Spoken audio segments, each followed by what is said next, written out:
Well,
good morning, everybody, and welcome to Charlton Live, sponsored by PSF Steel Limited. My name is Louis Mendez. Hope you guys are all well on your Sunday morning. On today's show, then, we'll be looking back at yesterday's 2-2 draw with Wrexham at the Valley. The Addicts battling back to gain a point right at the very death, thanks to Matty Godden's penalty in front of a packed house down in SE7. Joining me, excuse me, to look back at that game. First up, top right, Nathan Miller. How you doing, Nath?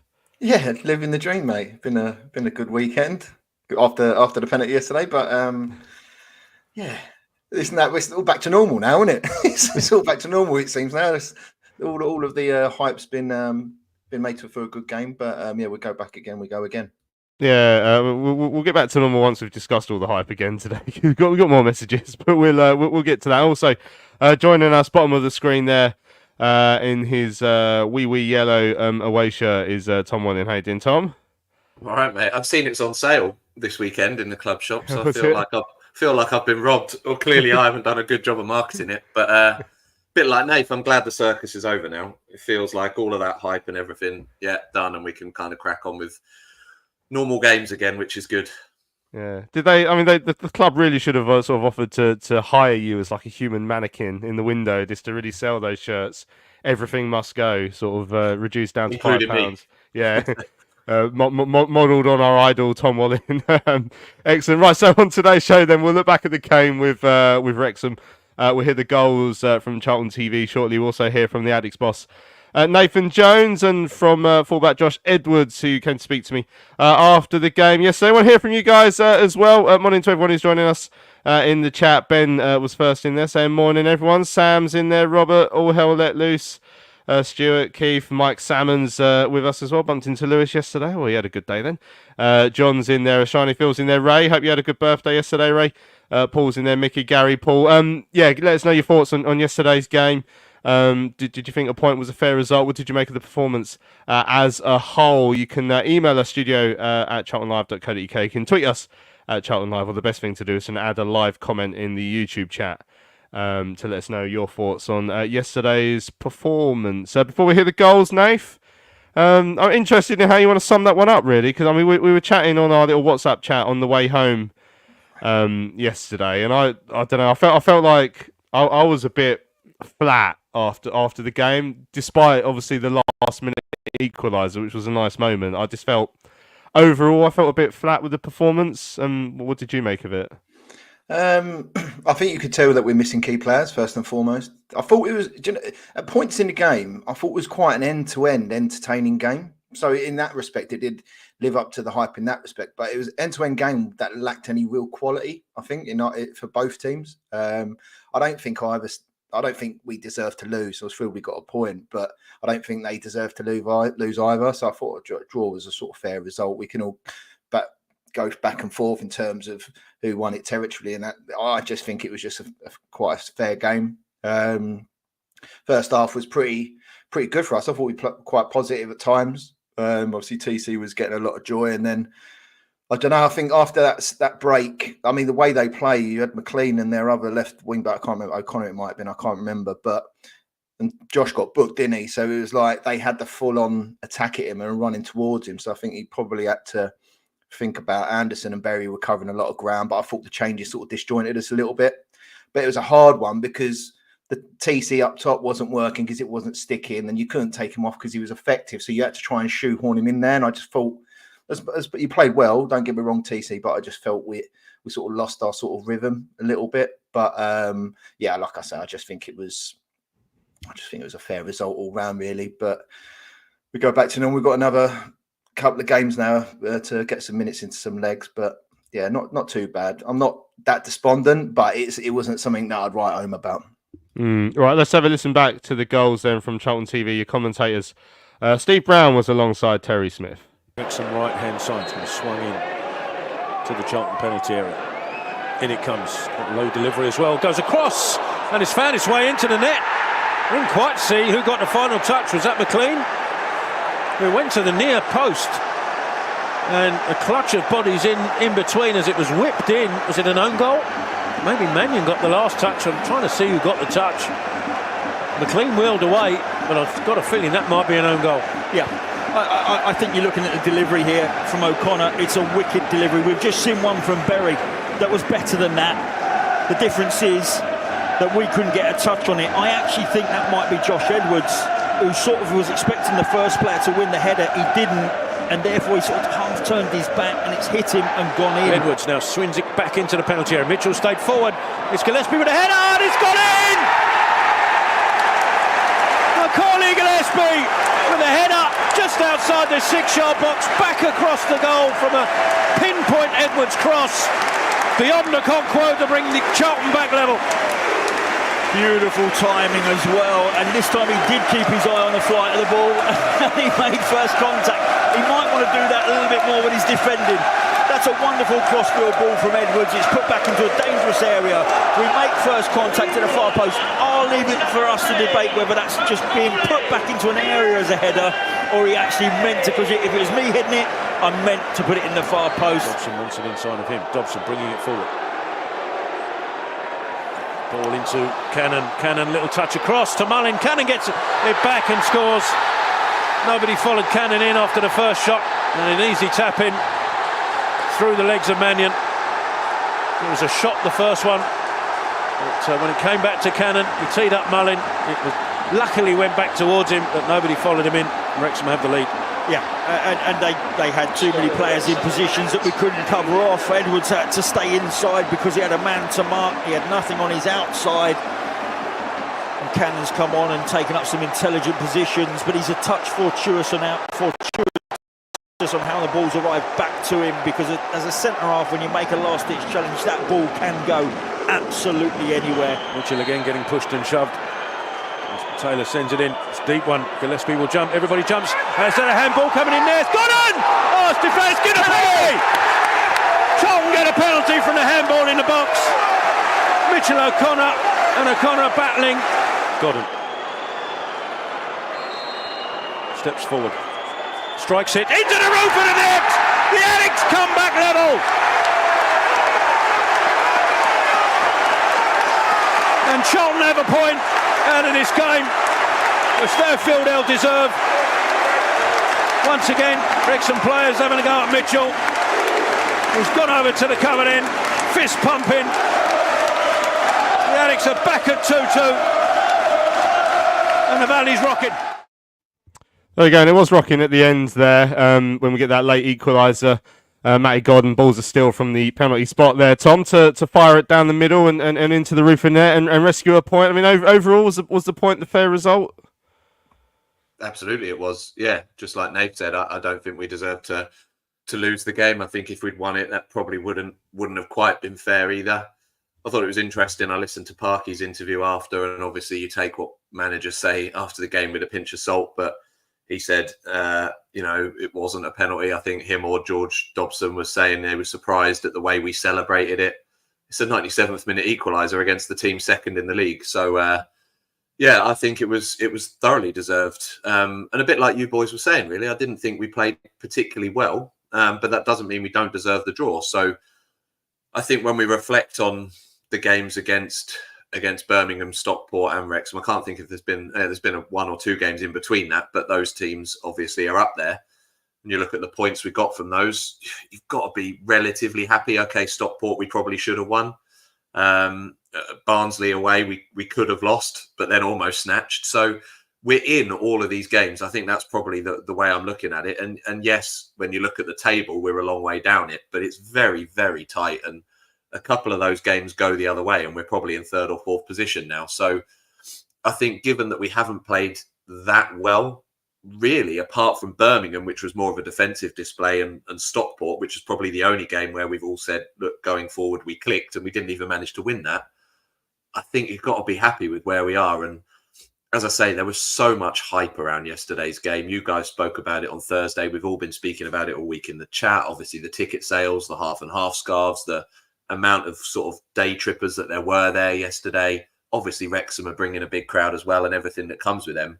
I think to get through all of that circus, get a point, and hopefully try and move on, I don't think we can complain too much from that. So, yeah, it's always nice to get that goal right at the end because it feels like a win, and I don't think we should complain. Oh, sorry, we should be embarrassed for celebrating it that way because any club would. And now we move on and focus on the next game. Yeah, I mean, Ben says going into this tough run of fixtures and not to be beaten isn't bad at all. Doesn't excuse the main frustration, though, being our inconsistency. If we carried on the way we played against Birmingham into these games, we won most of them, Stockport aside, although we didn't win. Some frustration, as always, with our inconsistent nature. And that's sort of like I felt a bit frustrated yesterday with the nature of the performance. I don't think I was alone. I think Nathan Jones, when we hear the interview, sort of said it was I found it quite a tough one to pitch after the game. I didn't really know. When I was going into the interview, right, am I going to say to Nathan, like, did this feel we disappointed with the performance, or are you happy with a point, like, overall? And then he sort of effectively comes out and says the same thing. It was quite a hard one to put your finger on. I thought overall we didn't really impose ourselves on Wrexham very well.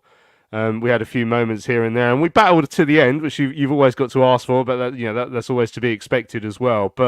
And then I've got to try and counter that with, well, we're playing a Wrexham side that had the best defensive record in the division, and we've managed to score twice. We've taken a point off a side that, whatever the story is about Wrexham, and I'm not as down on the whole Wrexham story as some people are, but overall they're a good side. They're second in the division for a reason. They're not as good as Birmingham, no one is, but they'll be up there, and we've taken a point off them. So I guess I did find it quite hard to try and pitch where I felt afterwards, but overall I kind of wanted a little bit more from our performance. But I'm not too disappointed to come away against Wrexham with a point, Nath. I guess that's how I felt about it. Yeah, no, I think it's a fair point. And as you say, Birmingham, it's basically Birmingham versus the rest, and I just think it proves that apart from Birmingham aside, I know you've got Wrexham up there and stuff, but I think it's quite an open league. I mean, you've still got. We are 11th and only, a couple of points, 3 points off from 5th or something. So it's still quite open. I think the difference is obviously Wrexham have been together for, 4 years, have a way of playing, consistent. And and they're there on merit, 100%. And despite all the other sort of Disney and all that sort of stuff that they've got, revenues coming in and stuff, they're still a good side. And I think the frustration for me at the moment is a little bit of injuries. I know, I'm not saying Gassan's going to change the game or change this club, but what I mean is when you're going into a game against a solid, one of the best, like you said, best defensive outfits, I think they've only conceded more than one goal in a game, which was against Birmingham. I could be wrong on that, but when you're starting TC and Godden, who are both under 5'11", I would imagine, playing against 3 physical centre halves, you've got to play a certain way, and we didn't really impose ourselves, as you said as well. So I think that's why the changes came in. But I mean, I think the frustration for me at the moment is I just feel that although we're doing okay, we're not doing amazing, we're doing okay. I just think we're just stuttering at the moment. We're just sort of like, we're trying to start the engine ready to start driving off, and we're just not getting it at the moment. We just keep stalling it at the moment every couple of games. Because I think all of us know with the squad that's there, I think there is a squad there that we could probably, may not be the most fluid on the eye in terms of your Birminghams and stuff, but I think there's something there that they can build a lot of momentum with. And I think a lot of people are still being quite positive about it. I know it's hard to watch sometimes and that, but I think once these lot get going, I think we'll be really, really good. A very different team to Birmingham, but I think we can really gain some momentum. And I think that's the frustration. we're getting teased a little bit of some bits of play, and then it will go back to which is quite negative. We wasn't really our fluent self, but that's football. So I think that's where the frustration's coming in, because I think we know that we can do better. We're just not getting that performance on a consistent basis. And yeah, I think that's probably what. I mean, yesterday was probably the first time all season I've been saying, like, with probably top 10, maybe try and make a push for top 6, but it's just whether there's that consistent quality in that side. And actually, after yesterday's game, I said to someone in press, I was like, I don't know if it's there. I don't know if it's there. As soon as we've gone below that surface with the injuries again, Lloyd Jones is a massive miss for us. And we'll talk about the goals we conceded yesterday shortly. I think Lloyd's been a big miss. Obviously, Chuks and Ike is going to be a big miss. There's players out of that side now that we are. I think we're going to struggle without. Just looking at some of the tweets that came in. So Charlton Exile said, I think a draw is probably fair, but a real lack of quality again worries me. As things are, we aren't going to trouble the top 6. What do you guys think? I think a lack of quality going forward at times again yesterday. It's been a problem all season, but other than TC, who looks very dangerous, I don't know. I just feel like we're flattered to deceive a little bit going forward at times. It seems funny to say that after we scored twice, which we haven't done too often this season, Tom. But in that second half in particular yesterday, I didn't think, right, there's a goal coming any minute now. It sort of felt like a bit of a let-off at the end.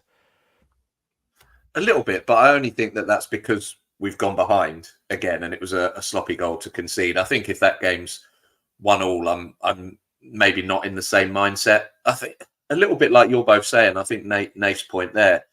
I don't really know what sort of team we are, because we have some games where we look like we're a bit of a housery team, and sort of Mitchell exemplified that yesterday.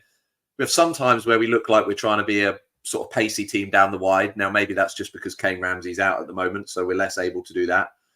There's been times where we've looked like a direct side, particularly in the early parts of the season when we had Gas up there. And I know there was lots of criticism for him, but we were winning games at that point, and I don't think he was particularly the reason for that. But that direct style was working in certain games. There's been games recently where we've tried to go through the midfield in that box, and I don't think there's many positions where we've kind of got like for like when we're making changes. So when we do make a change, we do have to change how we play. Like Nave says, Gas comes out, and then you bring someone like a TC or a Godden in. Well, the style completely changes. So I think until we've figured that out, it is going to be inconsistent as a result. But I think, and somebody said it yesterday, and a few people are saying it in the chat, if we can keep pace with those other teams whilst we're figuring that out, we're still going to be in the hunt. Like I say, we're a couple of points off it. I'm not sure, based on yesterday's performance alone, that that's good enough for a top 6. But I think I've seen enough throughout the season that suggests that as a squad, we have got enough to get in the top 6. It's just about basically whether we can get that consistency sharpened up. And I think if we had our first 11 out yesterday, we'd probably win the game. Now, obviously, you have to cope with injuries, and we're not able to do that. Miles is clearly not quite fit yet. There's a lot of things that need to be worked on, but I think Nathan Jones knows that as well. So, yes, we've not been perfect. Yes, we're probably maybe lucky to be where we are to a certain extent with some of the late goals that we've got. But at the same time, as I say, we could have got 3 or 4 more points from recent games and be a few places up. So it's a difficult one. January, we're going to need to strengthen. We need some of those injuries back. As you said, Jones is a massive miss. But as I say, we're still in the hunt. We're still in the hunt. And whoever it was that said we're not going to trouble the top 6, well, we've taken points off most of the top 6 that are there at the moment. And we haven't been very good in those games. So if we can start to perform a bit better, it suggests to me that we are going to move up the table. It's just about whether we can start to click like we showed a little bit against Stockport the other week. Yeah, and that's the other part of the disappointment for me, is that we showed it in one game. That was the game I really thought, right, maybe things have properly clicked into place. And then the 2 games that followed that, 2 very different games that have ended up with the same result in 2-2 draws. I just don't know if we have. But like I say, injuries, inconsistency, all these things have been problems for years. Joseph says, let the therapy begin. Charlton showed real resilience, even if we do need to tighten up defensively. Shiny Phil, we asked a question, never a penalty in a million years, says Parky. I'll just leave this here. I mean, in the scramble, I thought I saw a handball at the time, but funnily enough, I think the one I thought I saw was possibly Dobson charging down Godden's shot, the rebound. But the one it's been given for, I'm fairly confident, is the handball from Leeburn's header, where the guys... There's different angles. Where there's one angle where it looks like his arm moves towards the ball. There's another angle which makes it look like his arm's moved away from the ball. But my thought at the time on the first viewing was probably a penalty. Phil Parkinson certainly disagreed. Nathan, what did you think? I think the rules of the game now, I just think it's not close proximity. So I think the clips that I've seen is the one that it looks like his hand goes to the ball. It's not like his hands were down his side and, it's just hit his hand. To me, it looks like his arm's gone out. But I'm not a massive fan of the handball rule now, because I think unless you literally tie your hands behind your back and everyone runs like weirdos, you're going to have incidents like this. And some people are going to say it's a pen and some isn't. That's the beauty of football, because it's subjective. But yeah, I mean, if that was given against us, I'd be like, well, it's unfortunate. But for me, it's definitely a pen, because it looks like his silhouette, he goes like that, gets the old elbow involved. But it's Parky's going to come out and he's going to be gutted because he's just conceded a last minute sort of equaliser. And for Wrexham to come to Charlton, I know they're taking the mickey of us of having all those fans, but you take that, 3 points away at Charlton, not a lot of teams win here. So, yeah, he's going to be disappointed. But for me, it was a handball all day long. Yeah, excellent. The goal we conceded then, so we're a goal behind relatively early. So officially it's gone down as a Connor Coventry own goal. As again, as we heard on the commentary highlights, so it was quite hard to tell immediately who it came off. But yeah, Coventry's header towards goal was a wicked delivery, one of those tough ones to defend. I think a couple of people have said maybe Will Mannion might have done better for that. I think my initial reaction is probably a bit harsh, because it was very close range. Although it did look like quite an unorthodox save attempt, and when it was that near to him, maybe you'd hope there'd be a slightly quicker reaction. But I mean, what was your view on the goal we let in there, Tom? Yeah, well, I sit right behind that goal, and I haven't seen it back, but at the time it was exactly that. I thought it was a really, really good ball in, but I couldn't even tell if it had taken a deflection or just gone straight through. And I felt like if it had gone straight through and Mannion had done that, he's definitely at fault. But if it's taken a nick, I mean, he's got to be anticipating it, first of all. So I'm not saying I completely find him blameless now, but it obviously makes it a little bit more difficult. But given it's at his near post, and given the sort of, as you say, unorthodox way he sort of jumped at it, it is disappointing. You think of the penalty he gave away the other week with the sort of weird little starfish jump as well. I know at the start of the season, the sound of it was we were still going after another keeper. So I don't know if Nathan Jones really wanted Will Mannion to be number one or not, but he's found himself in that position. And he's had games where he's done okay. I think from some set pieces, funnily enough, he's done all right at claiming the ball. But yeah, I don't know. When a ball comes in like that, you want your keeper to just be tracking the flight of the ball as best he can. And I assume he's done that, and it's just not worked out. But I think because of the way he sort of jumps at it, it makes it look like he's a bit more incompetent than he actually is. But it was a disappointing goal to concede. That's the problem. It's a very, very good ball in. As I say, I'm not going to take anything away from that. But I think probably you hope your goalkeeper's going to do a little bit better than that. So frustrating, and just put us on the back foot straight away. And we said, last few weeks, how important the first goal is in our games at the moment. And so when you go 1-0 down, particularly against the team second in the league, it's then going to be a tough afternoon. Yeah, Joe said he thought Will Mannion is struggling. 3 goals in 3 games down to him. Should have dealt with the first goal today. So he also wants to see Alex Mitchell as captain. He said he was a true leader from start to finish. We'll talk about Mitchell in a minute. He was certainly winding up a few Wrexham fans and players, which was quite funny to see. Gillespie said it was a good header back across goal. Brownie said it in the commentary. He might want to start doing that a bit more in the defensive unit, winning his headers, which is Brownie's obviously been there and done that. So that's a comment from a vastly experienced defender. And then I mean, Gillespie for the second goal. I don't know if you've watched it back, Nath, but there's sort of a battle in midfield. I think Dobson's bringing it forwards. Someone's out to meet him already, presumably Coventry, I guess, in. And then Gillespie's like, I'm up for a bit of this. And he decides to go and just run out of defence and join the party in the midfield, which leaves everyone one man over. Edwards has to slip in. Cannon then, when the shot comes back to Cannon, there's no Edwards there because Edwards had to cut inside. So it was just a really unfortunate bit of decision making, I'd suggest, there from Gillespie that played a part in that goal. I think there was so many. The second goal wound me up more than the first, and I didn't think that was going to be actually possible when I saw that first goal. There's so many errors from us being in possession and epitomising quite a lot of the second half, where we just cleared our lines and it wasn't finding anyone, or it wasn't sticking. They get on the transition. Alan Campbell is about 10 yards away from Dobson. And in inverted commas, I say he jogging. I don't call it jogging. I call it walking in my terms. But and he's looked up and seen he's got this open space, Dobson. So he's called someone out. Our two other central midfielders are on the toes of our centre halves. So there's no space. Gillespie comes out, slides in Cannon. They've got two overload. Football's an easy game. If you create an overload, you're going to have more chances of the opposition. And they done it. And yesterday, our shape defensively behind the ball was outrageously bad for that second goal. Gillespie was at fault, but I think it's more than just him. But it just summed up the second half yesterday. I think that was frustrating because we started to get little bits of moments, not controlling the game by any stretch, but there were moments where we started to go into a game a little bit more when they took control. And then again, it was just that one. And it's again on the edge of the box. Well, at least he didn't score from long range. When Dobbo went through, I thought he's going to pop one here, top bins. And luckily he didn't. But then he slid out on the overload. And then, yeah, it's just frustrating. It was just sloppy altogether. And again, we find ourselves with a mountain to climb without the Chuks effect as well. Luckily, we got out of jail this time. But yeah, it's just as much as Gillespie jumped out and decided to be a new Rodri, I think there was a lot more to blame than just him. But yeah, he was at fault for quite a lot of it, to be fair. Yeah, good, fair play on the goal though. Like I've got to say to him, like I'm not his biggest fan at times, so fair play for that goal and that vision for that goal. Did you refuse to celebrate the goal? Did you sit down and say, nope, still 1-0 as far as I'm concerned?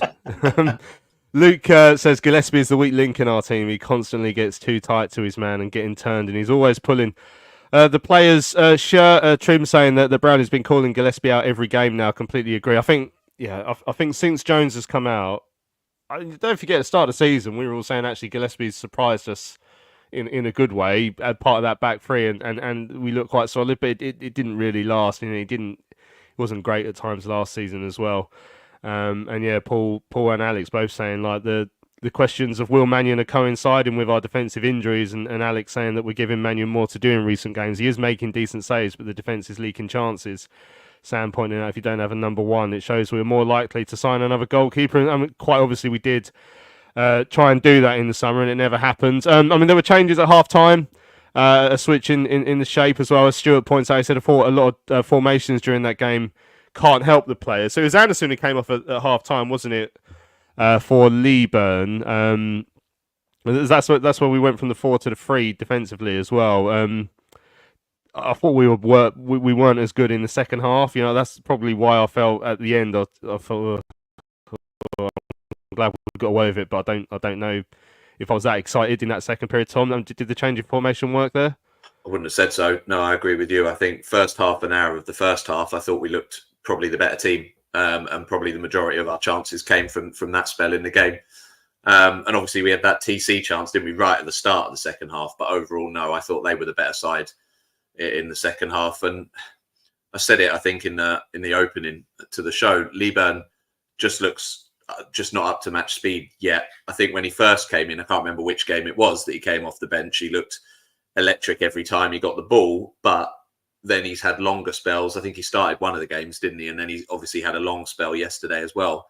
Just doesn't look quite at it yet. And so that's a concern. I understand why he chucks him in. Going back to Nafe's point about being able to play a slightly different way, I think we maybe overplayed that way a little bit in the second half and just seemed to be trying to lump it up to him, which was maybe not the way to go. But that's a frustration of a side that are trying to win a game at home, I suppose. If we're probably away in that game, we maybe don't make the same changes. So credit to Jones again for giving it a go. I know he's not got everything right this season, but he's not afraid to change shape and to change personnel and to give things a go. And he deserves credit for that. And I'm sure it will come off more times than it doesn't. And then the rest of the changes, Alan Campbell came on, didn't he? I thought he sort of was busy again. I don't think we've quite seen what he's capable of yet. I don't think Berry comes off unless he was tired or struggling, because I think Berry after Tuesday deserved a run in the side. So I think that's that change. And I was surprised not to see Thierry Small a little bit, I have to say, because I thought he looked really, really good on Tuesday when he came on and sort of made a difference in the game. So that was a bit of a disappointment as well. And then surprisingly, Danny Hilton coming on. I don't think any of us expected him to even be on the bench, but obviously injuries forced that. So him coming on was a strange one. I didn't really know what to expect, to be honest, because in my head he's about 55 years old, but obviously that's not the case. But put himself about, made himself a bit of a nuisance, did get on the ball a few times. So yeah, I think, look, until Chucks is fit, I think Carney was looking good just before his injury. I think, he's going to have to experiment with a few others. But Leeburn is kind of the big one, right? He's the one that we're pinning hopes on to be a good striker. I think him and Godden should work well together.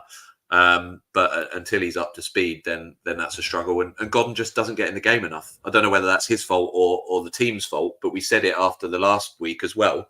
He's probably our best finisher, and he's just not getting in the game enough. And I think last time we pinned it on the squad and say you've got to get him on the ball, but maybe he's got to do a little bit more as well. But you see with that finish from the penalty, like, he's clearly capable of finishing and putting the ball away. So we've got to find a way to engage him a little bit more as well. Agree that Miles isn't up to speed yet.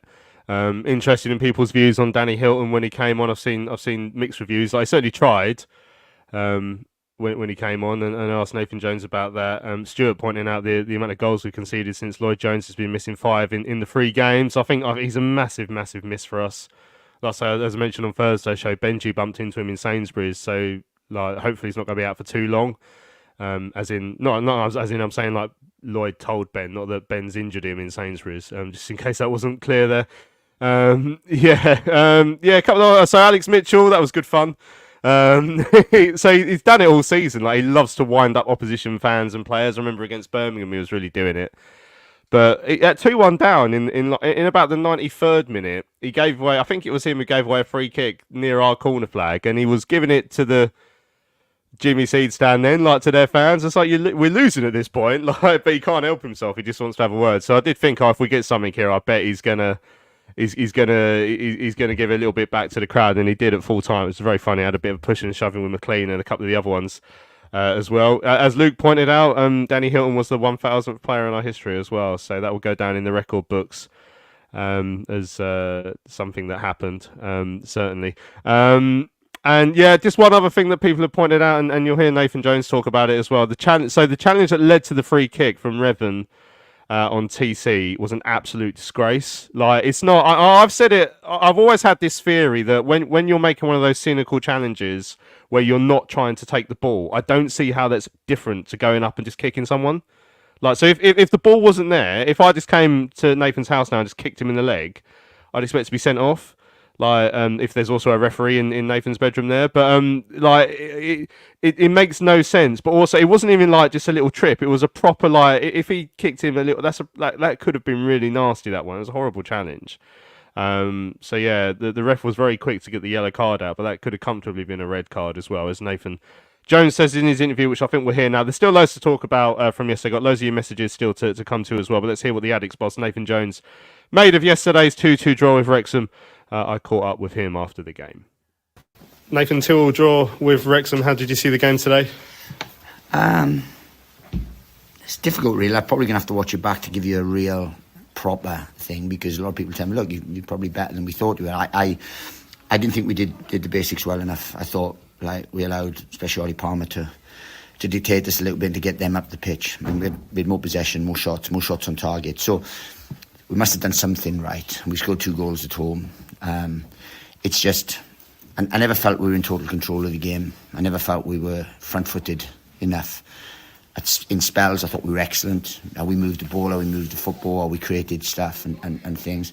And then to create 18 shots and to have 7 or 9 on target, then we must have done something right. It's just, it feels like we weren't a team that was relentless and was constant and, really went after the game. So it's a bit weird, really. So I'm going to have to watch it back, really, to give you a proper answer, I think.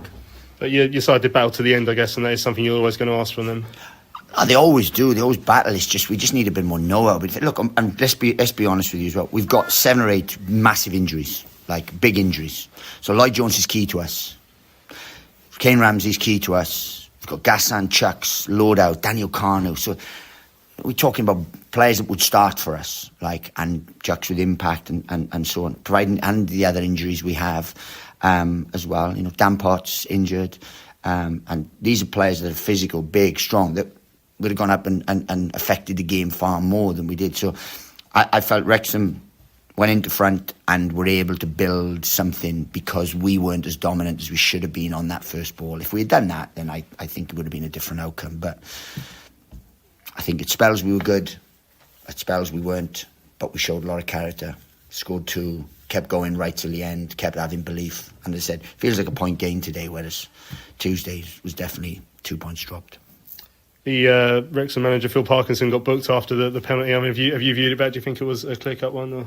I'll have to look at it. I haven't. I mean, look, if we're on about anything, I mean, the tackle on TC leading up was a disgrace.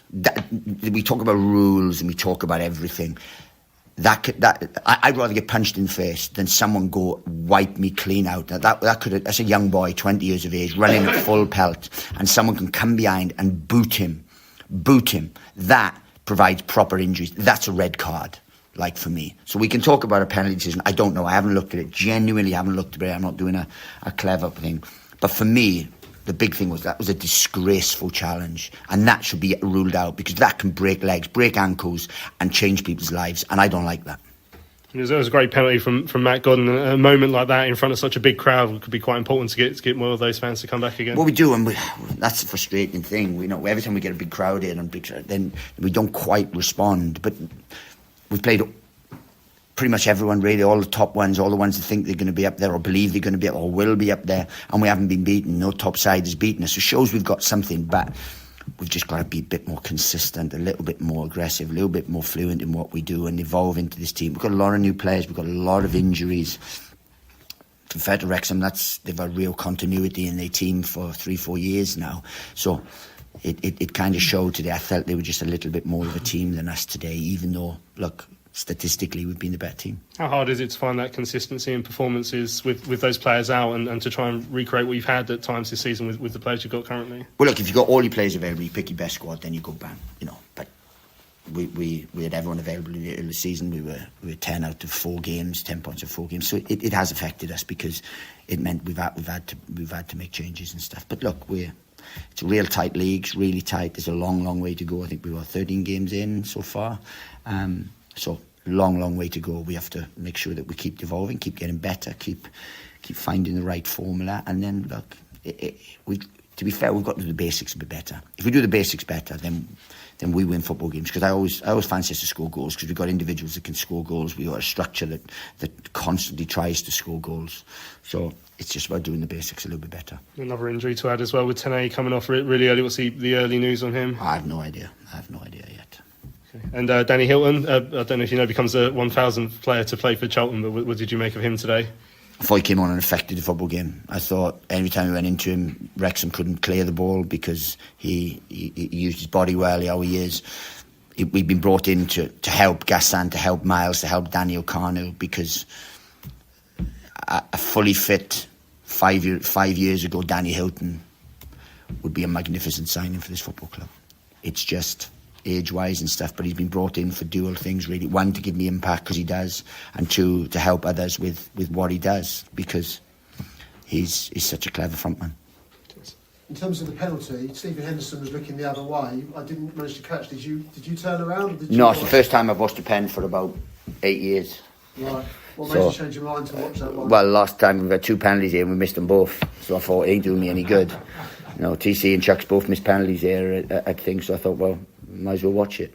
Any doubts about it? He took it so well. Did he? Any doubts in your head that he was going to convert it? My only thing was I thought they were going to give it to Danny Hilton. I thought he was going to try the Panenka, which he normally does. So I was literally having kittens. But when he had the ball, obviously we were sensible. There was a lot of bravado going on. Josh Edwards grabbed the ball. Matty did it, and he took all doubt out of it by that. And I think it was the right thing. It was a fair result. We've statistically we've been better, but we should be because we're the home side. But I don't think any side would deserve to win the game. It's just for us, it feels like a point gained. It feels like 2 dropped for them, and we were in exactly the same boat Tuesday night. And you've had a tough run of matches, haven't you? Yeah. You've come through that with positive results, basically. Well, we're unbeaten through that, and after a tough spell where there's a lot of noise and so on, they've showed a lot of character. And bearing in mind, we've got 8 injuries to big players. So there's not many League One sides could compete at the level we are with the level of injuries that we've had.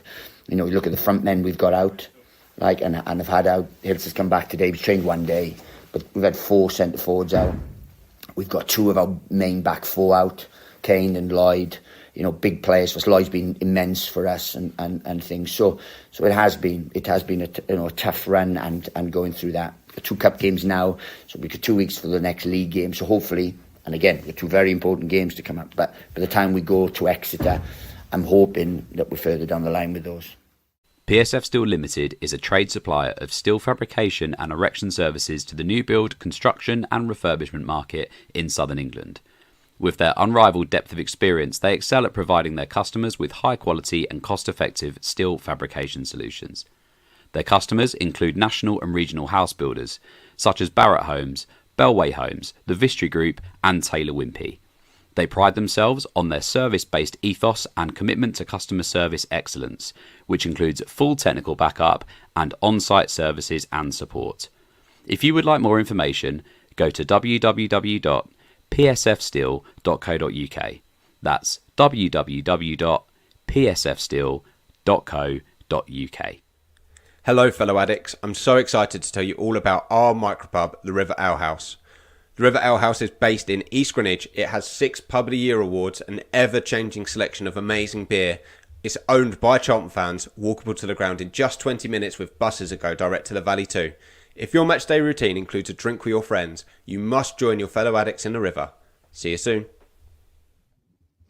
Well, welcome back to Charlton Live on your Sunday morning. Just for the adverts there, we heard from the Addicts boss, Nathan Jones, after yesterday's 2-2 draw with Wrexham at the Valley. As I sort of said at the start, he also indicated he found it quite a hard one to sum up. Like, I think you could tell there was a nagging doubt in his mind about the performance overall, but there were elements of it that, statistically we looked all right and that sort of stuff. But I just think there was more to come from us yesterday. Obviously, asked him about the fact that we got that moment in front of that big crowd, the goal right at the very end there from Matty Godden. It was an experience yesterday, wasn't it? The whole thing. It was one of the stranger days. I mean, first of all, the ground looked great, Pat. That was really, really good. What didn't look great, Pat, was a Valley calf.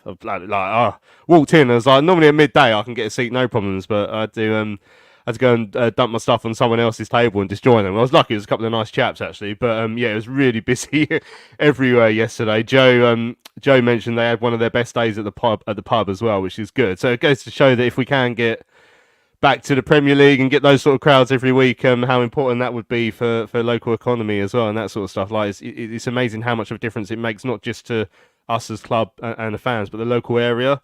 So it's such a shame that we haven't been able to do that for a number of years properly. But what was your experience of yesterday, Nathan? We had a tweet from Alex says I thought I'd throw my hat into the half and half scarf ring. Said saw a lot of chat from proper fans online who would seemingly rather have a half full stadium than sell out with lots of neutrals attending. A lot of Charlton fans sounded like they spent a lot of the game yesterday obsessing about what other people in the ground were doing or wearing and how they reacted to the Charlton goals. We used to pride ourselves in being a family club, but the attitude feels a bit toxic. So that was particularly frustrating on Red, White and Black Day, which should be inclusive. Said if we want to be a lucrative and desirable football club, then Charlton should be growing its fan base, not alienating London sport fans. If the Wrexham story shows us one thing, it's that everyone loves an underdog story. There were clearly, obviously, a lot of the half and half scarves got purchased yesterday. There was a lot sort of going on in terms of what happened yesterday. Did you think they'll get a lot of those fans to come back based on yesterday? I mean, the thing that's quite difficult is obviously for me the majority of it would have been the Wrexham story that brought a lot of people in. But can we ride on the coattails of that? Is there anything in that, or is it just they got to see Elliot Lee, everyone's favourite player of all time? Well, I think it's difficult. I mean, I'll put it out there. I'm not a fan of half and half scarves. I think I've made it quite abundantly clear in our chat that I don't like it. But at the end of the day, I think if we're needing to generate revenue, which will make us more beneficial in the transfer windows and financially and stuff, the club has to try and do something to try and maximise it, whether I agree with the product or whatever, right? So scarves are one thing. People buying drinks, burgers, stuff in the ground, it all contributes to everything. So that one bit I can't really grumble back because we've tried maximising the opportunity that's presented itself to us. And then in terms of them people coming back, I hope so, because I think everyone loves it. You know, I always remember two things: the Doncaster game, the semi-final, unbelievable experience that day, and that was Rand. And I still remember I came to Charlton because, you know, my auntie was a steward, God bless her soul. She was a steward, and she took me to her first game, and I still remember it. And I still remember seeing Lee Bowyer, and I loved it. And I've been ever since. So like, and it weren't a spectacular moment against Wrexham. It was against, I think it was against Brentford or Stoke. I can't remember which one it was. It was many moons ago because I'm quite old now. But they're the moments that you try and generate. So that last minute penalty, we're sitting here now going, just a last minute draw. To some kid, that might be like an amazing experience. The noise they would have had, and you know, the furor after the game. He might be going to his mum and dad now this morning, going, I want to go back. And that's what you want. So I really hope that there are, you know, even if it's a handful, you know, it starts to generations and they'll grow up and take their kids. And that's what we're hoping for. And we just maximise an opportunity, because you ain't really going to get that with Burton at home, are you, really? So I hope they do come back, mate, because as I said, like when this place is rocking, it's unbelievable. Like I said, the Donny game, it's brilliant, you know, and I just hopefully after yesterday, there are a few more younger and older fans. There might be some older fans who aren't Charlton fans, but just buy season tickets because it's their local club, which some chaps near me do. So, you know, that hopefully that's the case, mate, and then it'll be a good success.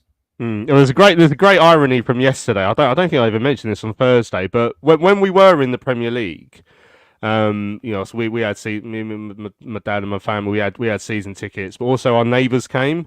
And the reason they came was because actually they were from Wrexham, but obviously they lived in South London, so they were never going to be getting up to Wrexham every week. So they're like, well, it's a chance to go and watch some Premier League football. I got a text from him yesterday in the away end saying you're only here to see the Wrexham. It's amazing how the tables have turned on that one. Gavin from the board is in the chat saying he thinks with the final number still to be confirmed that perhaps the biggest revenue for the Valley ever for a match day there yesterday. All Hell Let Loose asked if we sold a lot of half and half scars, and Gavin said, I think we did. They certainly kept everyone talking about the game. I guess so. I think I said this on Radio London yesterday. I mean, it does become a talking point. It's one of those things that as soon as I saw it on Thursday, I was like, there is going to be messages about this because a lot of fans don't like them.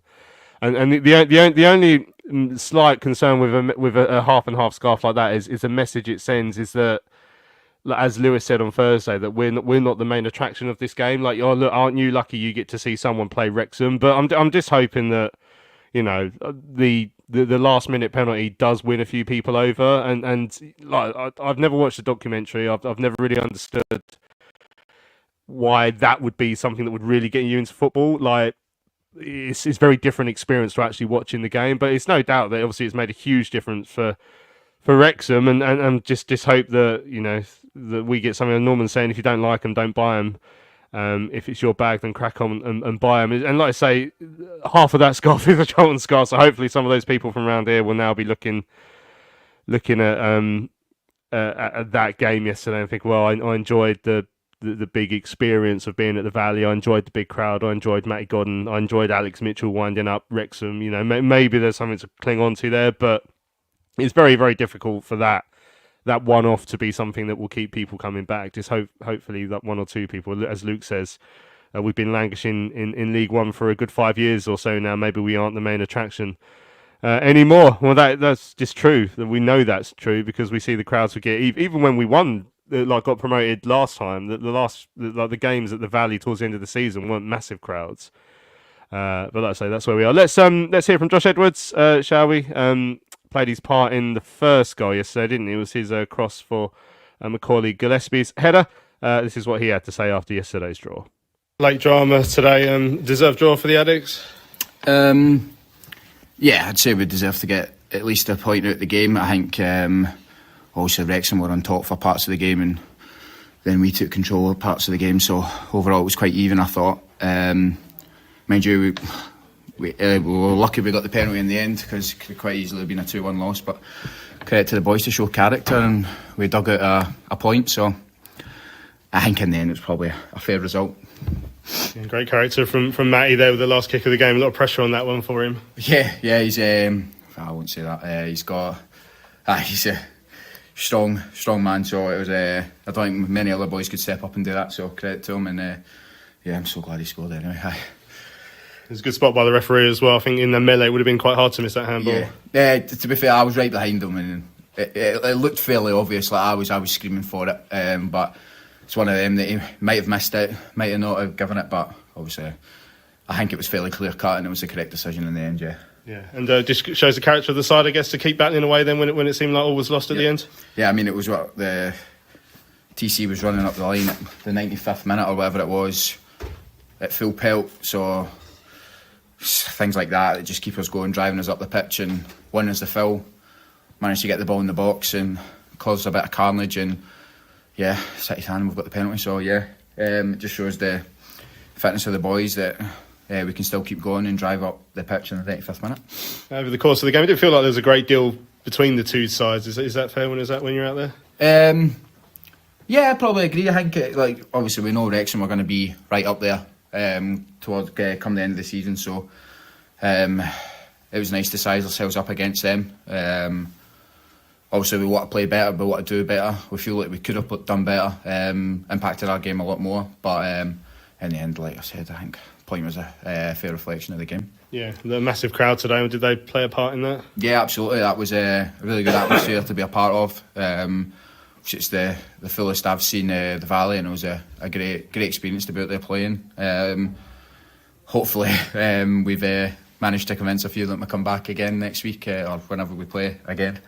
At home, so looking forward to seeing them all again, and it was a great atmosphere to play. Is it something to almost aim towards to get those people to come back more, because the atmosphere is very good when there's a lot of people here? Yeah, no, it was great. The roar when we were coming out, and just at kick off and all that sort of thing when we scored, it was a great atmosphere to be part of. The noise was loud, and it's every footballer's preferred situation to be involved in games like that, big games. So.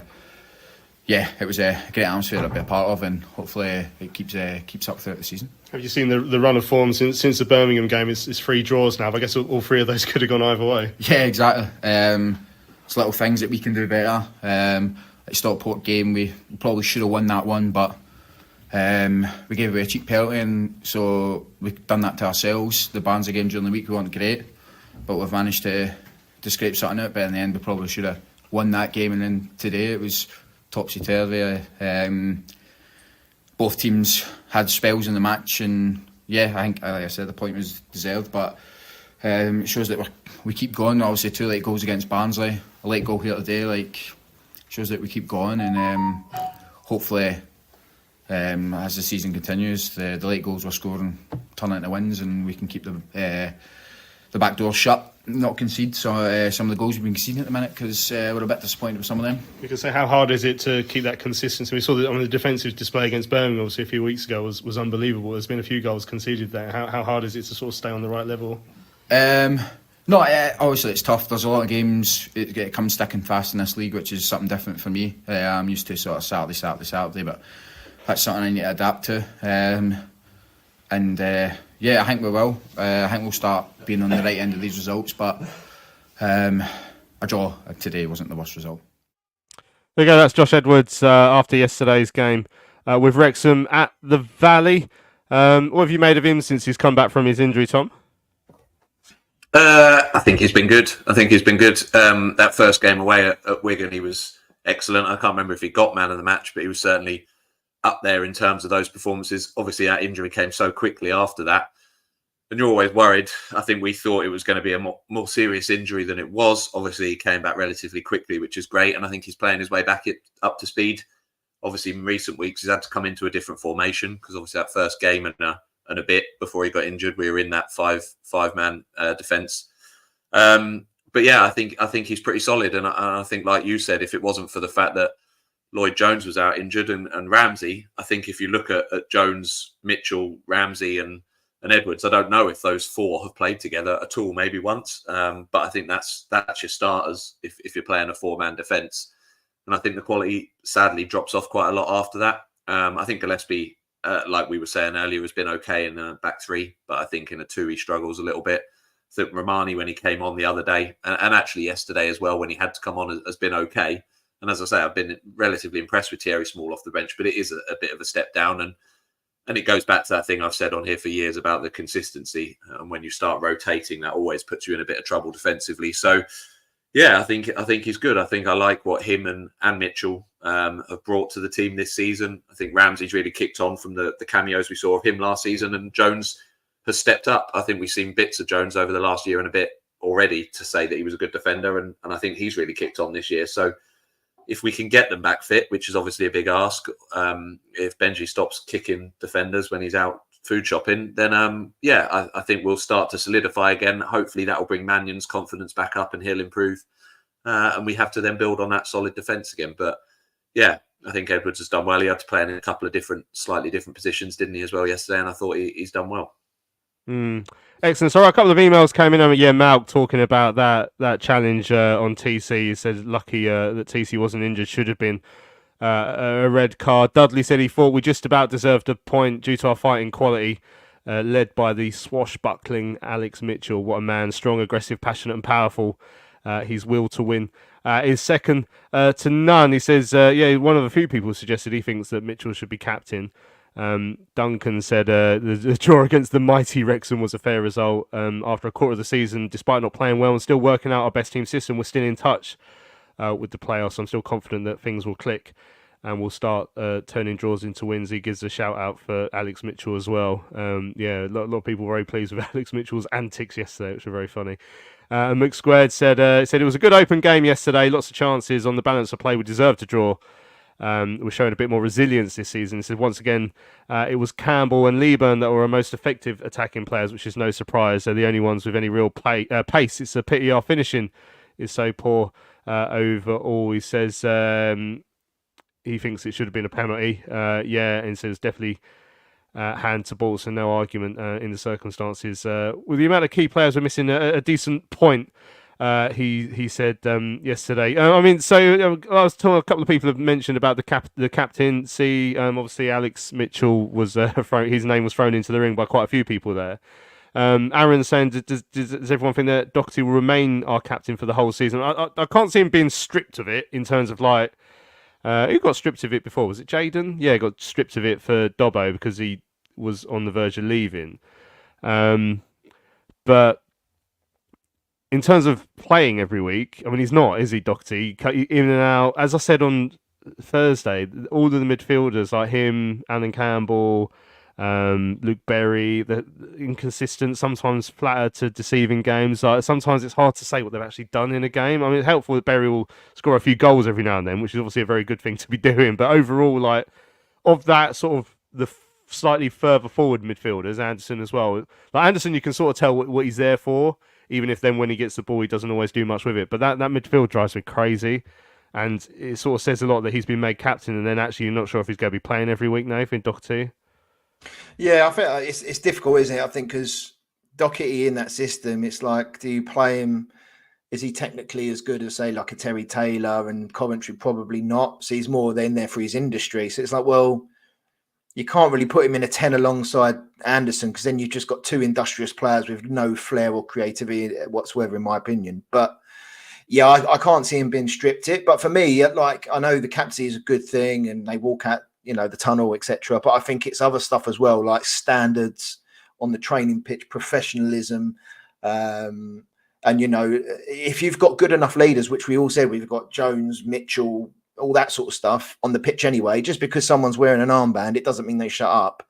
They're going to carry on doing what they're doing. But yeah, I can't see him being stripped of it. And the captain for me, as much as it's quite traditionally a big thing, I think nowadays, I just think you just want to surround yourself with as many leaders who have leadership qualities in that 11 as much as possible to keep standards high. I think it's changed from the old shouting and demanding and that sort of stuff. It's different. It's more led by example, similar to Dobbo, really. Dobbo wasn't really a shouter, but you knew what you was going to get on the training pitch in every single game. And I think that's what lifted him. That's leadership quality he's had. But last year we didn't have any other leaders in that dressing room, whereas in my opinion, I think we do now. Yeah, Stuart says 13 games in and we don't know what our best midfield is. That is concerning. A couple of people have talked about obviously injuries at right back. All hell let loose. And maybe we could recall Nathan Asimwe. I don't think he's been playing much up at Hartlepool actually. So not sure if he's ready. Michael saying it's always weird when your captain isn't a nailed on starter. And just finally, we'll save the last 30 seconds of the show to talk about Tuesday's big game against Chelsea. Half and half scarves at the ready. Sam says, don't forget we've got the game on Tuesday against Chelsea under 21. I hadn't forgotten, but it's not one I'm massively looking forward to. I'll be there because it's nice to get out of the house during the week. But Tom, rotation, the name of the game here. How important is this competition to you for this week? Well, I had forgotten. I was about to talk about the fact that we got a week off on the training ground. So thanks for reminding me. But presumably we'll rotate a lot. I couldn't give a monkeys about this. The quicker we're out of that, the better, as far as I'm concerned. I don't want to go to Wembley in the Johnston's. I don't even know what it's called now. Trophy. I think that diminishes Wembley as an event as well. So yeah, get it done. Get some youngsters out there. Get some players that haven't had many minutes out there. Hopefully we lose. Hopefully we get knocked out, and Nathan can focus on the training ground, because we've then got an FA Cup game where we're obviously going to lose because Macaulay Bonne will score a hat-trick, and then we can crack on with the league again, which is more important, and focus on that. So as far as I'm concerned, Jones has got 2 weeks to work with the players now and get some injuries back, and that's the important thing. Well, that's the spirit. Brilliant. We'll end the show there on that happy note. Wonderful. Right, let's leave it there. Thanks to everyone who's joined us on Charlton Live this morning. So as Tom mentioned, next week is Southend. So on Thursday's show, we'll look back at the game with Chelsea briefly, I imagine, and look ahead to the defeat against Macaulay Bonne. I don't know if he's even going to play. I don't know if he's been playing many games for Southend. But yeah, hopefully at some point they'll start selling the tickets for that game so people can go to it.